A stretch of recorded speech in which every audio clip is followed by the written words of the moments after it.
Olá, estamos de volta em mais uma semana. Sejam todos bem-vindos ao podcast Sessão às 6. Espero que estejam todos bem. Me chamo Lucas Ribeiro. No episódio de hoje vamos falar de duas séries que já foram discutidas aqui quando foram lançadas e agora, anos depois, elas retornam com suas segundas temporadas. Estou falando de Sweet Tooth, da Netflix, que vai ser a primeira parte do vídeo, e Visions, a série animada de Star Wars para o Disney Plus, que vai ser a segunda parte. Lembrando que dessa vez não haverão spoilers, tá bom? Dessa temporada, da história mesmo, só vou falar do que já aconteceu antes e do que é mostrado em trailers, pôsteres, enfim. Se alguém aí por acaso não escutou os podcasts sobre as primeiras temporadas dessas séries, olha, eu vou deixar os links na descrição se quiserem ouvir depois, tá bom? E mais uma coisa, como eu tô me recuperando de uma virose, talvez achem minha voz um pouco, não sei, diferente. Talvez em alguns momentos eu precise falar um pouco mais devagar. Então vou pedir um pouco da paciência de vocês, tá bom? E talvez o episódio seja até um pouco mais curto por causa disso. Mas semana que vem, se Deus quiser, já voltamos à nossa programação normal, sem dificuldade, tá bom? Então bora lá, começando com a sinopse da parte 1 com a série Sweet Tooth.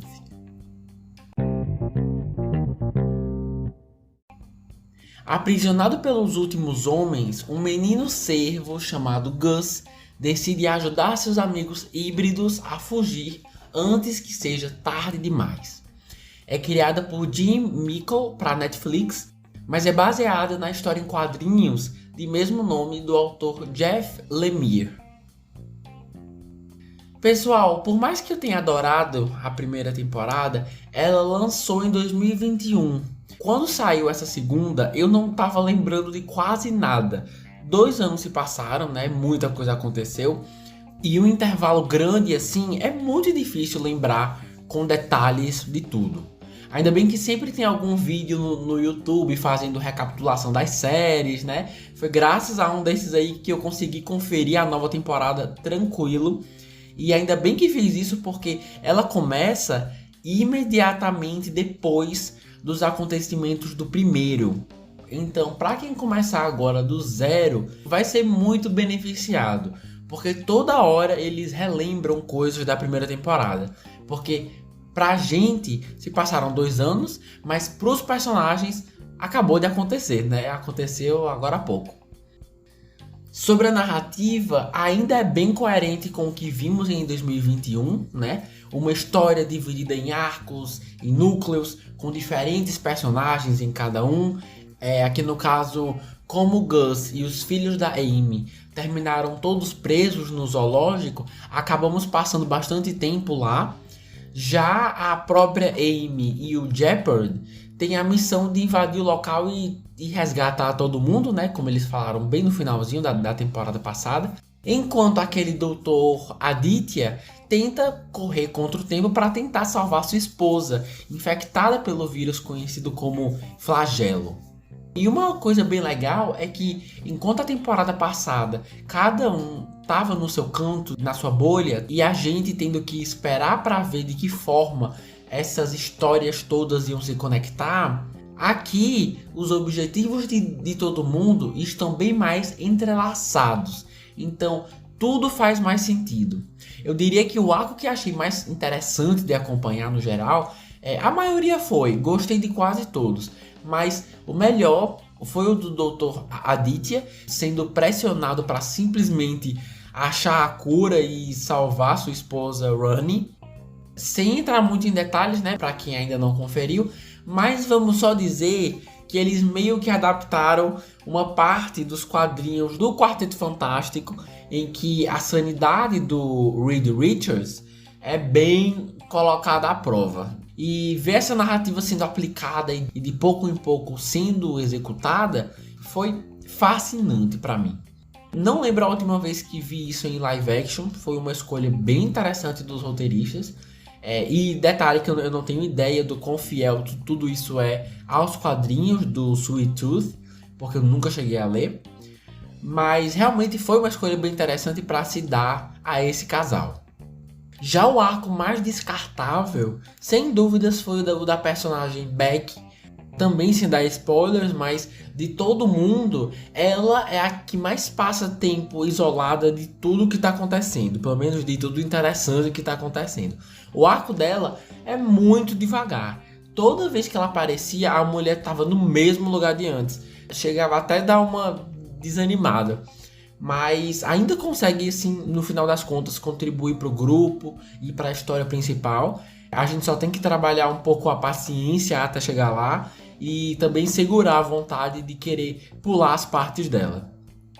Mas seguindo aqui, uma outra coisa legal dessa nova temporada é que eles tiram um certo tempo para aprofundar algumas revelações feitas lá em 2021.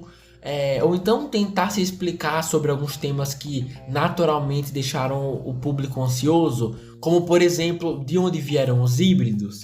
Mas o problema disso é que, na tentativa de trazer respostas para as nossas perguntas, essas explicações, por não se darem o trabalho de se explicarem usando muito a lógica, as mesmas cenas que deviam trazer clareza acabam trazendo ainda mais perguntas.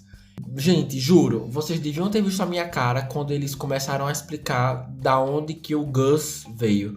Não sei se isso só aconteceu comigo ou não, mas quando a explicação terminou e nada tinha feito muito sentido, pensei, não, com certeza eu perdi alguma informação, deixa eu voltar aqui, pois eu voltei a cena inteira e era só até ali mesmo, era só aquilo. Vamos só dizer que é o tipo de informação que você só aceita e segue a história, senão a série perde um pouco da diversão, né? Uma outra dúvida minha é como raios esse tal do flagelo, a doença super contagiosa que matou milhões, é transferida. Como que esse vírus passa de uma pessoa para outra? Porque desde a primeira temporada vemos o Dr. Aditya e a Rani juntos, né? E ela conversando super perto dele e tudo mais. E ele não é contaminado. E enquanto isso tem gente que do nada adoece. Então assim, não sei se esse mistério faz parte da narrativa ou se eu perdi alguma coisa, porque também é bem capaz. Mas o lado bom é que eu ainda tenho a sensação de que tudo isso ainda vai ser explicado de maneira mais sólida na próxima temporada. Sabe, sei lá, quando que vai ser isso, né? Mas como são pautas extremamente importantes, duvido que a série de repente descarte esses temas, né? Então, até lá a gente fica no aguardo, ou então só compra os quadrinhos mesmo e procura as respostas lá. É outra opção também. Mas agora vamos falar um pouco sobre o elenco e os personagens. Bora lá. Por mais que o Christian Convery faça um ótimo trabalho como Gus, o destaque aqui da vez vai pro vilão, que já tinha aparecido antes, mas dessa vez ganhou um pouco mais de destaque. Tô falando do General Abbott, o líder dos Últimos Homens, que caçam híbridos, interpretado pelo ator Neil Sandilands. Mano, desde o primeiro segundo que eu vi esse cara, me lembrou imediatamente ao vilão do Sonic, aquele Robotnik que o Jim Carrey faz, porque o visual é idêntico. Um cara branco de meia idade com um pelo facial bem louco, no caso dele a barba, mas que também é careca, usa vermelho e até tem óculos dessa mesma cor. Então, assim, um deve ter se inspirado no outro com toda certeza, porque não é possível que tenha sido coincidência, né? Mas além da aparência, escolhi esse ator porque dessa vez conseguiu ter bem mais oportunidades de mostrar a extensão da sua atuação e como que usa o corpo para fazer tudo isso e gerar esse vilão super impactante, né? Tanto nas cenas em que tá super bravo, como também naquelas mais calmas, normalmente quando tá com seu irmão. Mas quando ficava bravo, realmente era mais fácil de perceber aquelas reações naturais que ele tem, né? Eu não sei explicar, são tão espontâneas, ele usa tanto o movimento do corpo para mostrar que o personagem tá com raiva, que isso tinha tudo para ser visto como apenas algo teatral e caricato, Mas sua relação com o irmão e o trabalho que fizeram nessa temporada sobre isso realmente o humanizaram bastante. Então, não é caricato. Eu só sei que tinha uns chiliques dele que eram tão divertidos de ver que às vezes eu voltava só pra ver como ele fez isso, né? É um bom ator, é isso que eu tô querendo dizer com tudo isso. Então, nota 10, um ótimo vilão. Sobre os episódios, aqui também temos 8, com o tempo variando entre 42 e 57 minutos cada um. E boa notícia, já foi renovada para uma terceira e última temporada. E se você assistiu até o final, sabe que o gancho é bem curioso. A missão agora é uma loucura e eu não vejo a hora de ver como que eles vão fazer isso. Então, fico feliz em saber que vai dar tempo de ter uma conclusão adequada para a história. Isso é ótimo, muitas séries não têm. Mas agora, quando vai ser lançada, aí só Deus sabe. Olha, no fim das contas, a segunda temporada de Sweet Tooth é bem coerente com o que já tínhamos visto na primeira. Ótimos efeitos práticos e especiais. Você realmente acredita na existência dos híbridos. Os comentários sociais sobre como o ser humano tem uma facilidade absurda em ter medo e raiva de tudo que é diferente ou fora do esperado também continua aqui, considerando muitas vezes até como ameaça. Continuamos com as relações de afeto, família e sobrevivência sendo os principais pontos aqui. Alguns personagens conseguem se desenvolver mais, mas quando a série tenta se explicar em mais pontos, algumas vezes acaba não sendo o suficiente. Mas no final continua sendo uma programação para toda a família. Recomendo crianças um pouquinho mais velhas. Algumas cenas têm bichos mortos, tem um sangue aqui e ali, mas nada absurdamente explícito, tá? Mas definitivamente é um ótimo jeito de não só entreter, mas iniciar conversas mesmo sobre pautas como intolerância, família e muitos outros temas aí. Com certeza está à altura da primeira temporada, mas então vamos ver aí se a terceira vai conseguir concluir tudo com chave de ouro. E assim, vamos chegando ao final da primeira parte do podcast, discutindo o retorno de Sweet Tooth. Agora vamos começar a segunda parte, também sem spoilers, mas dessa vez sobre a série Visions de Star Wars, tá bom? Bora ler a sinopse. Uma jovem, em uma aventura com seus amigos, descobre uma caverna com uma influência sombria. É produzida pela Lucasfilm Animation e todos os episódios já estão disponíveis no Disney+. Seguinte, na primeira temporada, a maioria das animações eram do Japão. Já nessa aqui, vi que nós temos estúdios da Espanha, da Irlanda, do Chile, Coreia do Sul, África do Sul, Reino Unido, por aí vai. Não sei se vocês vão lembrar, mas no podcast sobre a primeira temporada, disse que a minha principal queixa era que as histórias eram muito ambiciosas para o tempo super limitado que é o formato de Visions. Gente, todos os curtas, só para vocês terem uma noção, variam entre 14 e 21 minutos, sem contar os créditos. E me frustrava muito assistir o começo da jornada de personagens interessantes, com boas cenas de ação, mas terminar sabendo que muito provavelmente nunca mais iríamos ver aquela pessoa de novo. Ou seja, simplesmente a ambição e criatividade dos roteiristas não cabiam dentro do tempo curto que a Disney propõe. O que é uma pena. Múltiplos episódios sentia que dava tranquilamente para fazer uma série separada. E confesso a vocês que o meu maior medo era passar por isso de novo com essa nova temporada. Então, começo a análise oficialmente dizendo que 70% mais ou menos dos episódios conseguem ter um início, meio e fim sem fazer o público se sentir enganado. Tem história, o tempo disponível na maior parte das vezes foi bem aproveitado, dava para ver jeitos bem espertos de explicar o básico do personagem sem tomar muito tempo, no caso, o seu passado, sua motivação, e ainda dando espaço para diferentes versões de Star Wars. Ou seja, ainda consegue dar tempo para fazer o público sentir a atmosfera diferenciada daquele episódio. E quando termina, repetindo, na maior parte das vezes, você sente que a história era isso e tchau, sem apego. Dessa vez, assistir Visions foi bem menos frustrante por ser menos ambicioso e saber que todas as cartas têm que ser colocadas na mesa até no máximo 21 minutos. E o resultado disso é muito interessante. Alguns episódios diria até que são, sério, sensacionais. Os meus preferidos foram o 2, o segundo episódio, e o 6º. Não sei se falei antes, mas por serem curtas com temas diferentes, são todos independentes. A ordem que você decidir assistir não afeta em nada sua experiência. E assim, se o Disney Plus decidisse fazer desses episódios minisséries para mostrar mais do que os roteiristas tinham em mente e fechar essas jornadas com chave de ouro, eu toparia super, seria o primeiro a assistir.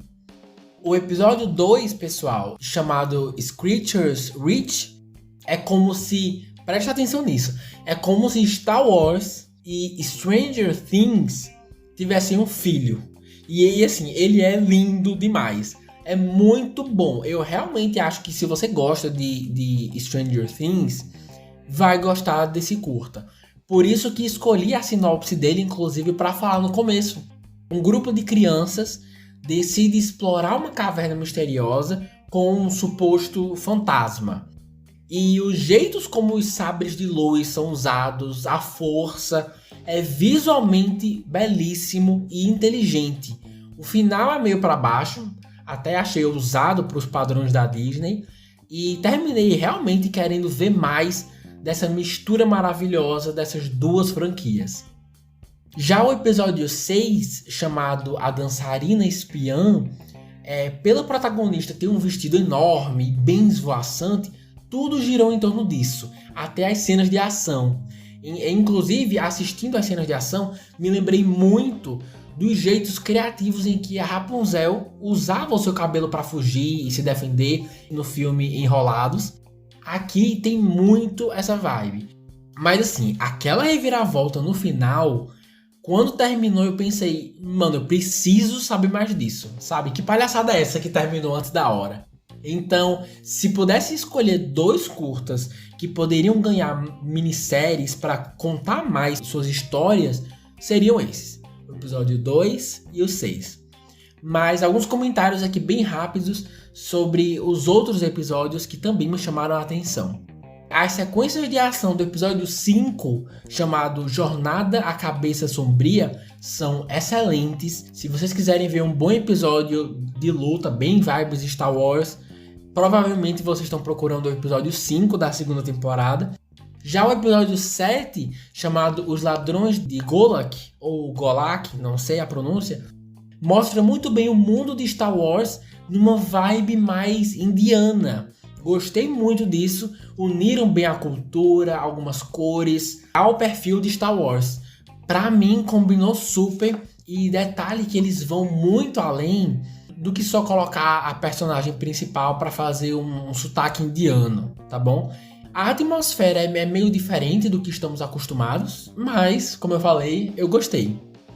E por fim, achei o episódio 8, O Poço, bem político. Isso não necessariamente é uma coisa ruim, Star Wars já é político por natureza, mas quem assistir vai ver que os comentários sobre classes sociais, hierarquia social, são bem explícitos assim. Basicamente são a história. Então, a quem interessar, fica aí a dica. Agora, sobre os temas em geral, por mais que a abordagem principal de Star Wars continue em alta aqui, que no caso é a rivalidade entre os opressores com os oprimidos, alguns episódios me surpreenderam bastante, explorando essa coisa de uma pessoa não ser só um Sith ou só um Jedi. Não ficar só 100% do lado da força ou só do lado das trevas, digamos assim. Tanto o episódio 1, chamado Sith, como o 5, que se chama Jornada à Cabeça Sombria, trazem um pouco disso, o que é ótimo. A primeira trilogia de filmes, do episódio 1 ao 3, tem muito disso. Ah, você pensou em uma coisa diferente do que os Jedi podem pensar? Ah, então você não serve pra estar aqui. E assim, eu sempre achei isso uma visão bem extremista, bem radical e não tão pacificadora quanto parece na cabeça dos Jedi, sabe? E essa série se permite mostrar, mesmo com pouco tempo, que existem pessoas que simpatizam com os dois lados, ou então que são as duas coisas, mas que no final das contas decidem fazer o bem, sabe? Entre o 8 e o 80 tem uma baita diferença aí. E finalmente isso está sendo mostrado, o que é bem legal. Mas agora, deixando as narrativas um pouco de lado, não posso de jeito nenhum deixar de falar dos tipos de animação. Mano, incrível! Não vi se essa série já ganhou algum prêmio ou não, mas com essa segunda temporada precisa ganhar alguma coisa. Não só é lindo demais de se ver, mas também é bem diverso. Aqui nós temos curtas em 2D, 3D, stop motion, com uma vibe bem 90 e anos 2000. Me lembrou muito a infância, inclusive. Temos também episódios com estilos e designs bem anime. E tudo isso com uma baita atenção à textura e os detalhes. E espero muito um dia ver uma grande franquia. Se não Star Wars, então, sei lá, Jurassic World, a DC, Harry Potter, trazendo uma diversidade maior de animações para os cinemas. Nossa, ia ser um diferencial muito legal e tenho certeza que ia ter um público que ia achar o máximo. Então, assim, para quem quer se inspirar em estilos diferentes ou certos traços, designs, configurações de personagens, para os animadores aí de plantão, por favor, confiram Visions. Bom, como falei lá atrás, assim como na primeira temporada, aqui também temos 9 episódios, variando entre 14 e 21 minutos. Muito fácil e rápido de ver, tá? E dá para assistir tudo agora no catálogo do Disney Plus. Olha, no geral, Visions continua tendo a mesma função que o What If da Marvel, né? Trazer um espaço seguro para que animadores possam experimentar novas histórias sem compromisso algum com o resto de Star Wars. E quem sabe, se alguma for um sucesso, se surgir alguma ideia muito boa e interessante no meio do processo, que possa sim um dia, quem sabe, influenciar assim novos filmes e séries que ainda estão por vir no futuro, sabe? Porque eu tenho certeza que a Lucasfilm aproveita essas oportunidades para ver os feedbacks dos fãs, do público, sobre os episódios, sobre as temporadas, e usar isso também para servir como um norte para o futuro da franquia a longo prazo. E espero de verdade que, de fato, essas consequências existam e que vejamos mais das histórias que nos chamaram tanta atenção. Visions é uma celebração dos diferentes estúdios que existem mundo afora. E como o estilo de cada um acaba ajudando a trazer personalidade para cada história. E aí, na verdade, até mesmo ajudando a elevar cada episódio. Mesmo tendo meus preferidos, essa temporada no geral soube lidar bem melhor com o tempo limitado que tem disponível e como resultado trouxe mais aventuras de começo, meio e fim, sem fazer o público se perguntar tanto. Mas e depois, hein? O que acontece com os personagens depois dos créditos? Será que não tem mais nada depois disso? Aqui eu não pensei tanto nisso. E por causa disso, a satisfação aqui foi bem maior. Os estilos de animação escolhidos são belíssimos, um mais lindo que o outro. Algum até pode ser mais nostálgico para você, como stop motion foi para mim, por exemplo.